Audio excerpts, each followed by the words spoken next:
Tense negotiations over the EU's €750 billion COVID rescue package are suspended until Monday afternoon, with a handful of richer northern states still keen to impose strict conditions on their poorer southern neighbours.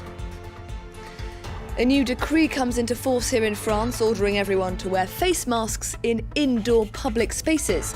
Anyone flouting the rule risking a fine of €135. And the Arab world's first ever space mission launches successfully from Japan. The United Arab Emirates hoping their expedition to Mars will help unravel the secrets of the weather on the Red Planet. Thank you very much for joining us. I'm Haxie Myers-Belkin. Fraught negotiations over the details of the EU's coronavirus rescue package are set to resume this Monday afternoon in Brussels, after overnight talks saw French President Emmanuel Macron at one point reportedly losing his cool with his Dutch and Austrian colleagues.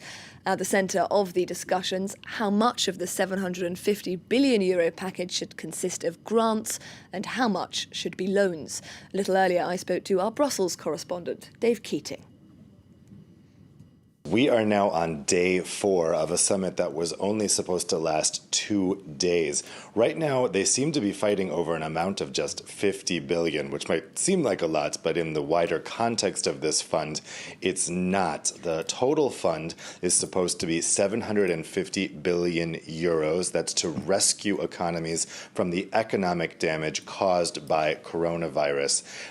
Right now, the so-called Frugal Four, Austria, Netherlands, Denmark, and Sweden, are not happy with the proportion of that fund that would be grants. That is money that EU countries wouldn't have to pay back. Instead, that money would be borrowed by the EU as a whole from the international markets using the credit of all 27 EU countries.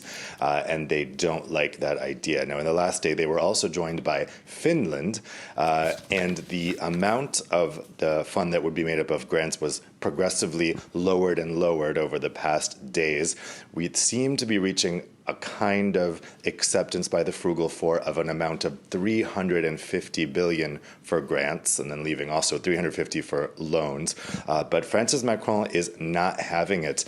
He will not go below $400 billion, and on that, he is backed by Italy, Germany, and many other countries. And that's what really caused the flare-ups that we saw last night, with Macron really becoming very angry, particularly with Austria's Sebastian Kurz and the Netherlands' Mark Rutte. The other frugals, I'm told, are probably okay with an amount of $400 billion. It's those two, Netherlands and Austria, that are really digging in their heels here. Now, at 11:30 last night, they were supposed to take a 45-minute break in the talks. That break ended up lasting 5 hours. They came back together just about an hour ago to meet, but then the talks broke really fast after they met. We're still not really clear what happened in that latest meeting, but it looks pretty bad. And then they first said they were going to start meeting again today at 2 p.m. Now that's been pushed over to 4 p.m. But the fact that they are coming back today to meet means that we could have a deal today. They wouldn't be coming back to meet later today if they weren't close to an agreement. So there's still hope, but we'll see how the markets react. European markets are opening in just a few hours, and they might be worried about the fact that there was no deal yet. Here in France, as of this Monday, anyone failing to wear a mask in public indoors will be risking a fine of €135. It's a measure already in place on public transport, but now also applies to, among other places, shops, supermarkets and also banks. That move coming amid an uptick in the circulation of the virus in France, with every infected person now infecting about 1.2 people in turn. Emerald Maxwell has the story. The French government once called the wearing of masks by the general public useless. But from today, people are obliged to wear one in all enclosed public spaces in France, or face a €135 fine. Many say the rule is overdue. Pour moi, c'est très important et c'est très bien que le masque, et d'ailleurs, j'aurais même aimé qu'il soit partout obligatoire avant. On regarde et il suffit juste de voir pour se rendre compte que c'est pas un automatisme encore, mais ça va peut-être le devenir par la suite. The rule applies to any establishment that welcomes the public, from restaurants and cinemas to hospitals and town halls. Mask wearing had already been obligatory on public transport since mid-May and required in places like museums and on a case-by-case basis for shops. But the decree replaces advice that had been rather laxly followed with a blanket rule. J'ai l'impression qu'il y a des fois ça repart un petit peu comme avant, les gens ont un peu oublié. Ça peut aider les commerçants qui ont quand même du mal à imposer ça à leurs clients. Peut-être qu'on a besoin que ce soit d'avoir un décret ou une loi pour nous dire ce qu'on a à faire. It's a long way from the government's advice at the start of the epidemic, which said that masks didn't really work for infection control and urged people to reserve stocks for healthcare workers. But it comes amid signs of a resurgence of the virus, including western parts of the country that had been relatively spared during the height of the outbreak. Nationally, the R number indicating the viral transmission rate has crept up to over 1, meaning that every sick person infects about 1.2 people in turn. Spain has been struggling with the emergence of dozens of new virus clusters in recent weeks, but that wasn't going to deter the thousands of people who descended on Barcelona's famous Barceloneta beach on Sunday. In fact, the beach was so popular that authorities were forced to turn visitors away once it was deemed too crowded. Jean-Émile Jamin has the latest. As the morning sun beamed down on a bright Sunday summer's day in Barcelona, the famous tourist hotspot of Barceloneta Beach appeared the obvious place for visitors to soak in the rays and dip their toes in the Balearic Sea. But in the midst of the latest increase in coronavirus infections in the region, authorities soon grew restless and the beach was shortly closed to new bathers. Everybody's doing what they want, and I think the government's risking by putting everything in the control of the people. I think they need to take stricter measures, make it safe, make the virus go away, and then properly open the border. Spain's frontier was reopened on June 21st after 3 months of strict confinement to contain the pandemic. But since then, more than 170 infection clusters have sprung up, prompting regional authorities to impose a patchwork of local restrictions, particularly around the Catalonia region. The situation has also alerted Spain's neighbours. France's Prime Minister Jean Castex announced on Saturday that he had entered urgent talks with his Spanish counterpart about a possible future closure of the two countries' joint border. Despite the latest measures, however, many locals feel that returning to the hardship of the previous lockdown is simply not an option. Vale, ¿por qué no me quedo en casa? Vale, primero porque pienso que quedarme en casa, simplemente en verano, es un poco agobio, estresante. Yo trabajo 5 días a la semana, no puedo estar en mi casa encerrado todos los días. Primero, pierdo dinero. Segundo, mi salud mental es lo primero. Spain, one of Europe's hardest hit countries, has suffered more than 28,000 coronavirus-related deaths since the pandemic began. Syrians in government-controlled areas of the country have finally headed to the polls in parliamentary elections that were delayed twice because of the COVID-19 pandemic. Several lists were allowed to run across the war-ravaged country, but with the absence of any real opposition, President Bashar al-Assad's party and its allies are expected to take most of the parliament's 250 seats. Time now to take a look at some other world news stories we're covering for you here on France 24. At least 23 Nigerian soldiers have been killed following an ambush in the northwest of the country on Saturday. A group of so-called bandits opened fire on the men in a forested part of Katsina State. A number of troops are still unaccounted for. Experts warning that armed groups in the country could be forging links with jihadists in the region. Violent protests have broken out in western Bengal following the alleged gang rape and murder of a teenage girl. The girl went missing on Saturday and was found dead less than a kilometre from her home the following morning.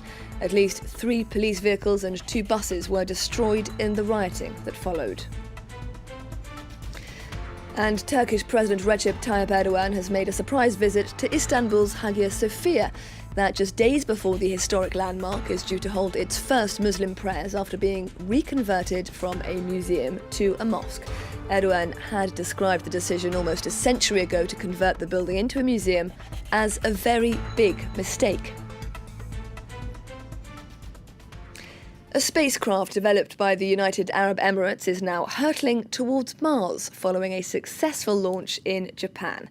The mission marks the Arab world's first ever foray into space exploration, but it's by no means alone in its ambitions, with the US and China also embarking on their own missions to Mars later this month.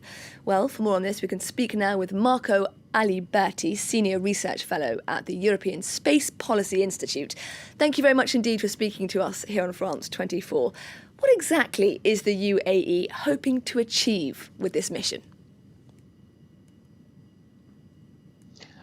Well, there is a plethora of consideration at play here with this mission. First of all, we don't have to forget that it is a scientific mission.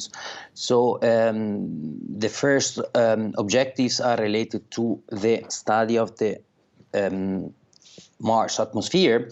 However, the real underlying intentions have, I would say, a political natures. So space achievements have always been a status marker. This was true in the 60s and still holds true today. So for the UAE, joining the club of the nations, having successfully sent missions to Mars, will be a big achievement. An achievement that will signal their entry in the club of the space powers, basically. There are also other considerations that are related to the UAE economy, as well as industrial considerations related to the development of a robust and commercially competitive space industry.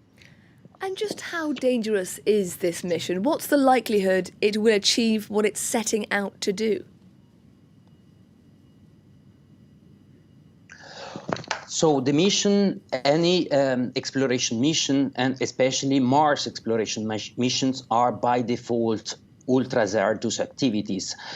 Over the past 60 years, there have been only a handful of players aiming to successfully orbit or land or rove on the Mars soil, basically. So the likelihood of potential failure is actually high. But we will see this in due course. The entry into the Mars atmosphere is expected to take place by the end of February 2021. So the launch was successful. We are going to check the different phases through which the spacecraft is going to pass. And we will have a final answer only in 6 months, in a 6 months time frame. We'll be watching it very closely. Now, there are 2 other Mars missions planned for the coming days and weeks by China and the United States. What do their missions consist of as far as the scientific research is concerned? So actually, China is about to launch within this week. The launch window will open on the 23rd of July, the Tianwen Mars mission. Unlike the Hope Mars mission of the United Arab Emirates, Tianwen-1 is an extremely ambitious robotic exploration mission that aim to complete not only orbiting, but also landing and roving on Mars, and to obtain scientific exploration data on the red planet, all in one mission. So unlike other countries, such as, for instance, the UAE or the US in the past, or Soviet Russia, etc., Tianwen basically aims to achieve all these objectives at once. And so this will sorry, I didn't mean to interrupt you. To Sorry, there's a slight delay on the line. Go ahead. So my question was, how exactly do you think we should understand this sudden global surge in interest concerning Mars? So there are many voices actually among analysts, among space analysts, about the emergence or re-emergence of competitive trends in space exploration. This has been visible, especially with regard to robotic exploration missions to the moon, and in part on human spaceflight. China, I would say, is at the center of these calculations. Although on the Chinese side, there has, first of all, no interest in an open competition, actually, so nor an interest in achieving any of its objectives before other countries. Be this as it may, from an international perspective, especially from the United States perspective, the expansion of Chinese ambitions has been interpreted as a direct threat to their leadership.